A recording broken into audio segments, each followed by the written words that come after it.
Sa ngalan ng Ama, ng Anak, at ng Espiritu Santo. Amen. Panginoon, una po sa lahat, maraming salamat po sa panibagong araw. Sa panibagong umagang ito sa mga buhay namin. Ito po ay biyaya para sa bawat isa sa amin. Kasabay nito ang aming paghingi ng tawad sa mga pagkukulang namin bilang anak, kapatid, kaibigan, at sa aming kapwa.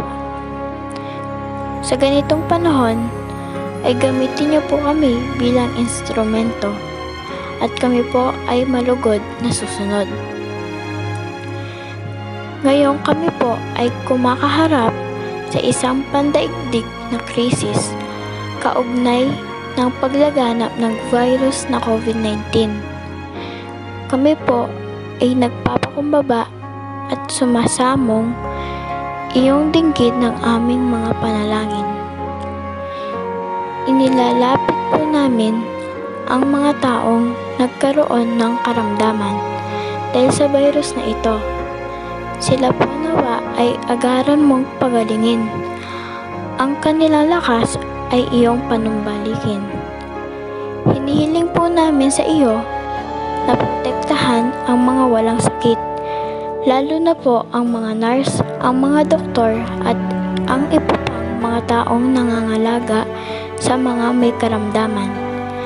Bigyan mo po sila ng malakas na pangangatawan upang hindi sila dapuan ng anumang sakit.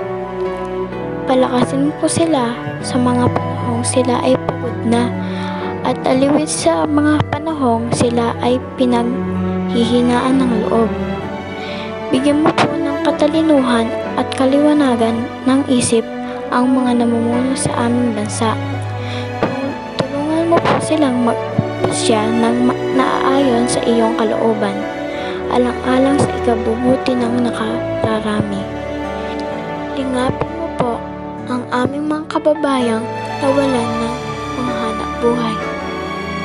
Maabot po nawa sila ng tulong at maitawid nawa nila ang kanilang pang-araw-araw na ikabubuhay. Panginoon, payapain niyo po ang aming mga takot. Punan niyo po kami ng iyong pag-asa, kagalakan at kapayapaan habang patuloy kaming nagtitiwala sa iyo. Dalangin po namin ang iyong pagkilos upang ang pagkalat ng virus na ito ay tuluyan ng mapigil. Ang aming panalangin ay matuklasan na ang lunas sa sakit na ito. Panginoong Diyos, mangyari tulungan ang aming mga pamilya. Maghari ka po sa bawat tahanan at pagkalooban mo po ang kapayapaan at pag-ibig ang puso ng bawat miyembro ng pamilya. Maisulong nawa ng bawat isa ang pagmamahalang lubos sapagkat higit sa lahat, pagmamahal ang siyang dapat mangibabaw sa amin. Hilumin mo po, Panginoon, at pag-isahing muli ang mga pamilyang pinaglayo ng galit, poot, at di pagkakasundo. O Diyos, salamat sa iyo sa pagkakaloob mo sa amin ng aming mga magulang. Loobin mong maunawaan namin ang lalim ng kanilang pag-ibig sa amin at ang kadakilaan ng kanilang mga pagpapakasakit para sa amin. Biyayaan mo po sila ng katiwasayan ng kaluluwa, kalusugan ng katawan, tagumpay sa kanilang gawain at ilayo mo po sila sa anumang kapahamakan at gantimpalaan mo po sila sa kanilang mga kabutihan. Panginoon, maraming salamat po sa ibinigay ninyong panibagong pagkakataon upang kami ay matuto para po sa aming mga mag-aaral ngayon taong 2020-2021. Gawaran niyo po kami ng isang bukas na isip upang maipasok namin ang mga ituturo sa amin at maunawaan ang aming mga aralin. Bigyan mo po kami ng biyayang maging maayos at maipahayag ang aming sarili ng lubos at malinaw nang sa gayon ay makatulong sa amin sa pagtatagumpay sa amin na ngayon ipinagkaloob. Bigyang lakas at husay sa pagharap sa bawat pagsubok ng buhay, habang nananatiling nagpupunyagi at nagsusumikap para sa ikauunlad ng aming sarili at pamayanan, para sa ikararangal ng aming paaralan at ng bansang Pilipinas. Mangyaring sumali ka sa amin sa simula ng aming pag-aaral, gabayan ang pag-ulan nito hanggang sa matapos ito.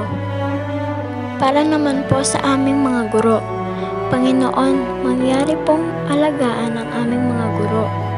Pagpalain sila sa pagiging handa na linangin ang aming mga batang isipan. At huwag magsawa kapag hindi makahabol sa turuan. Naway pagpalain ang kanilang mga puso. Magdiwang sa tuwing kami ay matagumpay, at maaalok sa tuwing kami ay magapi. Bigyan niyo po sila ng mahinahon na pagtitiyaga dahil hindi madali ang landas ng kaalaman. Hayaan silang mag-apoy sa nagdiningas na espiritu na nag-aapoy sa aming pagnanais na matuto.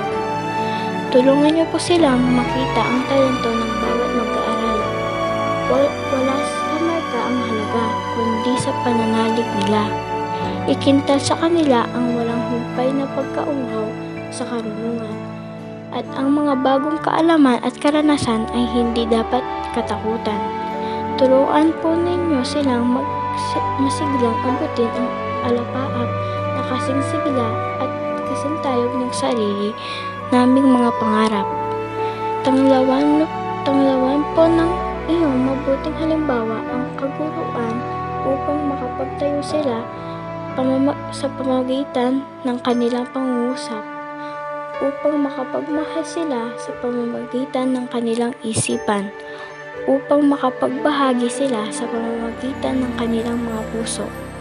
At para po sa pagtitipong ito, Panginoon, salain po ninyo ang aming mga isip sa anumang hindi kaaya-aya at kuro-kurong hindi mabatid.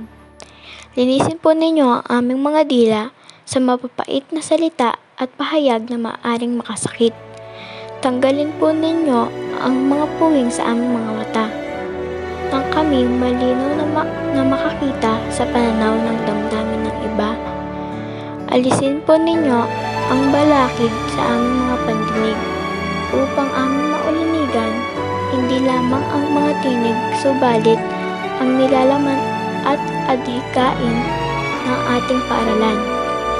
Gabayan din po ninyo aming mga guro at tagapagsalita ngayong araw, upang maibigay nila ng lubusan ang mga paliwanag na aming pagkakailanganin sa harap sa kinabukasan. At saka pagkatapos ng pagtitipong ito, gabayan po ninyo ang aming mga hakbang nang matiyak namin na ang landas na aming tinatahak ay iyong itinakda para sa aming mga yabag. Sa harap ninyo at sa inyong bugtong na anak, inaalay namin ang mga araw na ito. Sa ngalan ni Jesus, ito po ang aming sambut dalangin. Amen. Sa ngalan ng Ama, ng Anak, at ng Espiritu Santo. Amen.